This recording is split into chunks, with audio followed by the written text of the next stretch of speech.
बहुत ही जरूरी इंफॉर्मेशन और सटीक इंफॉर्मेशन के आधार पे आप ले सकते एक परफेक्ट डिसीजन जो बचा सकते हैं आपके लाखों रुपए।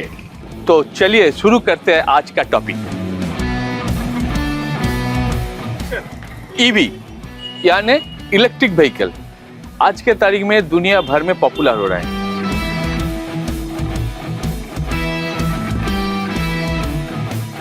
इंडिया का कंज्यूमर्स भी इसको लेने में इंटरेस्ट दिखा रहा है, इसके बारे में जानना चाहता है।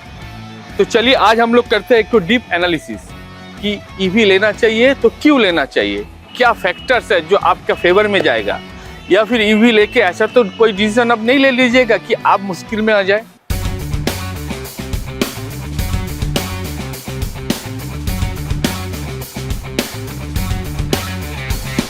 एक गाड़ी का जो वैल्यूएशंस होता है उसको बोलता है TCO यानी टोटल कॉस्ट ऑफ ओनरशिप। हम लोग जानेंगे ईवी का TCO के बारे में। टोटल कॉस्ट ऑफ ओनरशिप में क्या आता है? गाड़ी खरीदने का प्राइस, उसका मेंटेनेंस, उसका माइलेज, उसका रजिस्ट्रेशन खर्चा, इंश्योरेंस खर्चा, और उसको जब सेल करते हैं उसका रीसेल वैल्यू अगर इससे माइनस करें ये टोटल खर्चों में से तो आता है TCO। तो पहले शुरू करते हैं इनिशियल परचेस प्राइस। मैं एक तो छोटा सा एग्जांपल देता हूं आपको। जैसे टियागो ईवी अगर मानते हैं तो उसका स्टार्टिंग प्राइस है 7,99,000 एज ऑफ टुडे। वही अगर आप इंजन वाला, जिसको हम लोग आइस कहते हैं यानी इंटरनल कंबसन इंजन, अगर आप इंजन वाला पेट्रोल वाला टियागो लेने चाहते हैं तो उसका प्राइस पड़ता है नियर अबाउट 4,57,000। यानी आपका इनिशियल कॉस्ट में ईवी आपको 3.5 लाख रुपया ज़्यादा पड़ता है। तो दोस्तों एक चीज़ समझना होगा, इंडिया में जहाँ पे एक सिटीजन का औसतन साल का आय होता है 2.5 लाख रुपया, तो उसमें 3.5 लाख ज़्यादा अपफ्रंट कॉस्ट एक तो फैक्टर करता है। तो इनिशियल कॉस्ट में तो ईवी आगे नहीं है, इनिशियल कॉस्ट में आपको आइस सुविधा पड़ेगा। लेकिन हाँ, इसका जो सेकंड फेज है माइलेज में ईवी आगे है, क्योंकि देखा गया है एक तो रिसर्च के अनुसार ईवी का हर किलोमीटर का कॉस्टिंग पड़ता है 0.96 पैसा। चलिए रफली 1 रुपया पकड़ लेते हैं। वहीं आइस पड़ता है आपका 5 से 6 रुपया।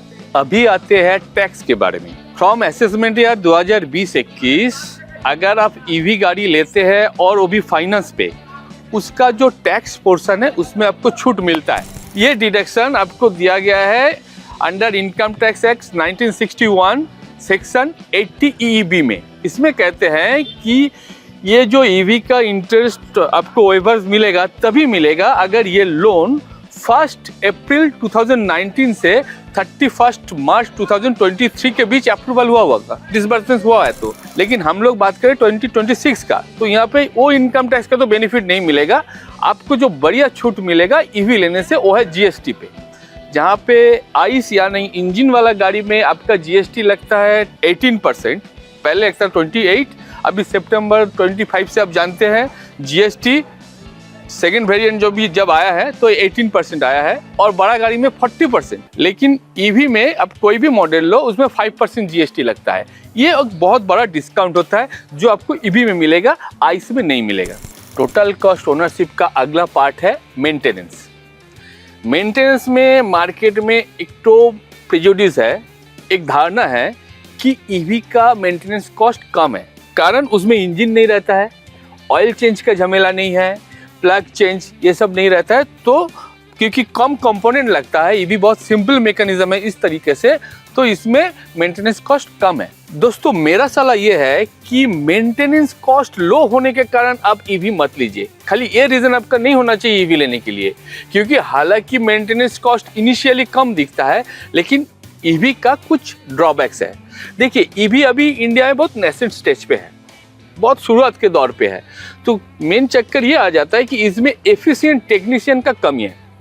आप एक काम के लिए वर्कशॉप जाइएगा, उसी काम के लिए 2 बार 3 बार जाना पड़ेगा। वो लोग जो काम आइस में 3 दिन में हो सकता है आपको 1 हफ्ता 10 दिन रख लेगा, तो आपका कॉस्ट वहाँ पे बढ़ जाता है। दूसरी चीज जो एक कंपोनेंट्स है, may be this is common for ice और ईवी दोनों में लगता है, लेकिन अब देखिए उसका प्राइस अंतर है। अच्छा, आइस गाड़ी यानी इंजन वाला गाड़ी का जो है आप लोकल सेटिंग कर सकते हैं। ईवी का लोकल सेटिंग होता नहीं है ना। मैं आपको एडवाइस करूंगा कभी भी लोकल सेटिंग मत कीजिए, क्योंकि अगेन एफिशिएंट टेक्नीशियंस कम है, लोकल सेटिंग में तो जाइए नहीं। तो यहाँ पे आपका मेंटेनेंस जो है आप देखिएगा at the end of year आपको ज़्यादा पड़ गया है आइस से, क्योंकि एक काम जो 10 रुपया में होता है शायद इसमें 20 या 50 रुपये में लगता है। सर्वे का मुताबिक ये पाया गया है कि हम लोगों का देश में 65% कार यानी 65% कार जो है आफ्टर वारंटी और वर्कशॉप नहीं जाना चाहता है। इसलिए नहीं जाना चाहते कि वहाँ का कॉस्ट हाई होता है, तो ओनली 35% वर्कशॉप जाता है। लेकिन यहाँ पे आपका ये है कि 2 साल 5 साल बाद भी आप अगर गाड़ी रखते हैं तो आपको वर्कशॉप से ही काम कराना पड़ेगा। यहाँ पे आपका मेंटेनेंस कॉस्ट का जो कैलकुलेशन आप प्रिजुडिस से पूर्व धारणा से करते हैं कि कम होगा, उल्टा ज़्यादा पड़ सकता है, इससे बच के। अब आते हैं हम लोग टोटल कॉस्ट ऑफ ओनरशिप का अंतिम चरण पे, यानी रीसेल वैल्यू। तो ईवी का जो डेप्रिसिएशन है वो इंजन वाला गाड़ी से दुगना है। और ये खाली इंडिया का बात नहीं है, ये पूरा दुनिया भर का कहानी है। चाइना आज जो ईवी बूम पे खड़ा हुआ है, चाइना जो ईवी मार्केट ग्लोबली डोमिनेट करता है, उसका भी पुराना गाड़ी का रीसेल वैल्यू का हालत बहुत ख़राब है। चलिए यूएस का बात आता है। यूएस और भी एक तो मेजर यूज़र है ईवी का। अमेरिका में एक तो आईसी सर्वे बोल के एक तो कंपनी का जो सर्वे है उसमें पता चला है कि जहाँ पे आइस गाड़ी का डेप्रिसिएशन सालाना 5% घटता है, वहाँ पे ईवी का घटता है 33%। चलिए और एक तो सर्वे का ये जानकारी लेते हैं। YouGov सर्वे, इंडिया का एक तो सर्वे कंपनी है, उसने जो कार ओनर में सर्वे किया है तो 81% कहता है कि गाड़ी का रीसेल वैल्यू, जो गाड़ी आज हम खरीद रहे हैं उसका रीसेल वैल्यू एक तो की फैक्टर है। अगर आप उस 81% में है जो आपका गाड़ी का रीसेल वैल्यू आपके लिए फैक्टर करता है, तो ईवी खरीदने से पहले 2 बार नहीं 3 बार सोचिए, क्योंकि रीसेल वैल्यू के मामले में ईवी अभी बहुत पीछे है, क्योंकि ये नया इकोसिस्टम है। तो आपको लग सकता है कि अरे ये बंदा बोल क्या रहा है, अगर ईवी में सब नेगेटिव है तो क्या ईवी क्यों ले रहे हैं लोग। देखिए ईवी में नेगेटिव है कि नहीं है पता नहीं है, ये प्रॉब्लम इंफ्रास्ट्रक्चर का है। चलिए हम बताते हैं आपको। ईवी में सहूलियत क्या है, आपका तेल भराना नहीं पड़ेगा, आप चार्ज करके निकलो। तेल का जो फ्लक्चुएटिंग प्राइसेस है फ्यूल्स का, उससे आप बचे रहिएगा। तेल बढ़ा घटा उससे आपको फर्क नहीं पड़ता है, नाइस। लेकिन ईवी जो गाड़ी है, ईवी का दिल है उसका बैटरी अगर चार्ज नहीं होगा ईवी चलेगा नहीं। तो अगर आप मान लीजिए कि आपका घर का जो चार्जिंग सेंटर खराब है तो आप चार्ज नहीं करिएगा। तो पहले देखिए कि आपका शहर में ईवी का चार्जिंग इंफ्रास्ट्रक्चर क्या है। अभी तक इंडिया वेरी प्राइमरी स्टेज में है ईवी चार्जिंग इंफ्रास्ट्रक्चर के मामले में। हम लोगों को माइल्स जाना होगा वो इंफ्रास्ट्रक्चर ठीक करने से पहले, तब आपको ये सुविधा मिलेगा कि तेल का खर्चा नहीं लगता है, चार्ज कर लो। फिलहाल तो ऐसा नहीं है, आपको एक पर्टिकुलर चार्जिंग स्टेशन पे आपको डिपेंड करना पड़ेगा। अगर वो खराब हुआ तो आपको हैरानी हो सकती है। मेरा काम है आपको पहले से अवेयर करना, वो मैं कर रहा हूँ। दूसरा बात है कि लोग बोलते हैं कि ईवी में पॉल्यूशन नहीं होता है। देखिए ये तो बहुत ही गलत इन्फॉर्मेशन मार्केट में है, क्योंकि ईवी में पॉल्यूशन नहीं होता है। ईवी में जीरो डायरेक्ट एमिशन या टेल पाइप एमिशन नहीं होता है, लेकिन ईवी बनाने में जो पॉल्यूशन होता है वो एक तो आइस गाड़ी से बहुत ज़्यादा होता है। आप जाके खबर लीजिए, एक आइस गाड़ी बनने में औसतन 7 से 10 टन कार्बन डाइऑक्साइड वातावरण में जाता है, लेकिन जब वो ईवी गाड़ी बनता है वही एमिशन 16 to 19 टन तक चला जाता है। मतलब ऑलमोस्ट डबल दोस्तों, शुरू में ही डबल पॉल्यूशन तो हो जाता है। सो पॉल्यूशन फ्री गाड़ी है, वातावरण सुरक्षित रखता है, ये सब वजह से ईवी नहीं ले सकते हैं। क्योंकि देखिए मैं एक चीज़ बार बार बोलता हूँ, आगे भी बोलूँगा कि मेरा किचन से जो धुआं निकले वही पॉल्यूशन है, और अब मैं चिमनी देकर छत से लेकर लूँ पॉल्यूशन नहीं, ऐसा तो नहीं है। पॉल्यूशन होता है, गाड़ी का टेल पाइप से नहीं निकलता है, मैं मानता हूँ, लेकिन जब बनता है तब तो पॉल्यूशन बहुत ज़्यादा होता है। तो पॉल्यूशन एक वजह नहीं है। हाँ, गाड़ी में कंफर्ट बहुत ज़्यादा है। आप जब ईवी चलाइएगा गाड़ी एकदम स्मूथ पानी की तरह चलता है, कोई जर्किंग्स नहीं, कोई वाइब्रेशंस नहीं, it is a pin of silence. ये एंजॉय करना है तो ईवी लीजिए। अगर आपको लगता है कि हम नया ईवी इंडस्ट्री आएगा तो लोगों का नौकरी बनेगा, जरूर बनेगा।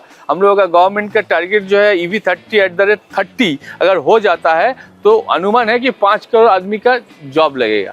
ये सब कारण से आप ले सकते हैं, लेकिन पॉल्यूशन कम है, ये आपको मोटिवेटिंग कॉज नहीं हो सकता, क्योंकि ये ओवर पॉल्यूटिंग कार है। तो दोस्तों मेरे दिए हुए इनपुट से आपको क्या लगता है कि अभी ईवी लेना चाहिए या नहीं लेना चाहिए? आप मेरे को जरूर कमेंट में बताइए। लेकिन मैं एक चीज़ बताऊं, ईवी हम लोगों का फ्यूचर है, ईवी का बहुत अच्छा फ्यूचर है, लेकिन उसके लिए जो इंफ्रास्ट्रक्चर है उस पर गवर्नमेंट को बहुत काम करना पड़ेगा। अगर गवर्नमेंट इस पर फुल फोकस्ड है और ख़ास करके रिचार्जिंग इंफ्रास्ट्रक्चर बढ़िया करता है तो ईवी उतना भी बुरा नहीं है, ईवी आपको बचत भी दे सकता है।